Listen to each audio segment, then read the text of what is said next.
మాయా చెంబు అనగనగా ఒక గ్రామంలో రామయ్య సీతమ్మ అనే ముసలి దంపతులు ఉండేవారు. తమకు ఉన్న చిన్న పొలంలో కూరగాయలు పండిస్తూ అవి అమ్మగా వచ్చిన ధనంతో సంతోషంగా గడిపేవారు. ఒకరోజు ఇంటిని శుభ్రం చేస్తుండగా అటకపై నుంచి ఒక పాత చెంబు కింద పడింది. ఆ చెంబు తన పూర్వీకులదని గుర్తించి ఆ చెంబును భద్రపరిచారు. ఒకరోజు సీతమ్మ కూరగాయలు అమ్మగా వచ్చిన డబ్బుని చెంబులో భద్రపరిచింది. ఆ తరువాత రోజు చెంబులో చూడగా డబ్బు రెట్టింపు అయింది. అది చూసి సీతమ్మ ఆశ్చర్యపోయింది.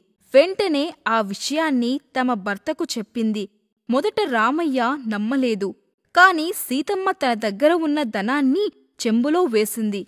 వెంటనే ఆ ధనం రెండింతలయింది. కొన్ని రోజులకు ఆ దంపతులు ఇద్దరూ ధనవంతులయ్యారు.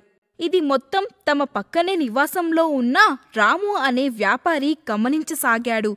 వారికి ఇంత ధనం ఎలా వస్తుందో చూడాలనుకున్నాడు. ఒకరోజు రాజు దొంగచాటుగా రామయ్య సీతమ్మ వాళ్ళ ఇంటి కిటికీ నుంచి తొంగిచూశాడు. అదే సమయంలో రామయ్య సీతమ్మ తమ దగ్గర ఉన్న ధనాన్ని చెంబులో వేసి రెట్టింపు అవడం గమనించాడు. రాజు ఎలా అయినా ఆ చెంబుని దొంగలించాలి అనుకున్నాడు. ఆ తరువాత రోజు రామయ్య సీతమ్మ పొలం వెళ్లిన తరువాత రాజు దొంగతనంగా రామయ్య ఇంటి కిటికీలోకి ప్రవేశించి ఆ చెంబును దొంగతనం చేశాడు.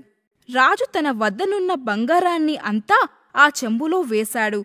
బంగారం మొత్తం సగమయింది. అది చూసి ఆశ్చర్యపోయిన రాజు తన వద్దనున్న ధనాన్ని ఆ చెంబులో వేశాడు. ఆ ధనం కూడా సగం అయిపోయింది. అలా రాజు దగ్గర ఉన్న ధనం మొత్తం అయిపోయింది. అది చూసిన రాజు బాధపడుతూ ఆ చెంబును రామయ్యకి ఇచ్చి తను చేసిన తప్పుకు క్షమాపణ కోరాడు. అలా క్షమాపణ కోరిన వెంటనే తను కోల్పోయిన ధనం తిరిగి వచ్చింది. ఆ రోజునుంచి రాజు ఎదుటివారిని చూసి అసూయపడకుండా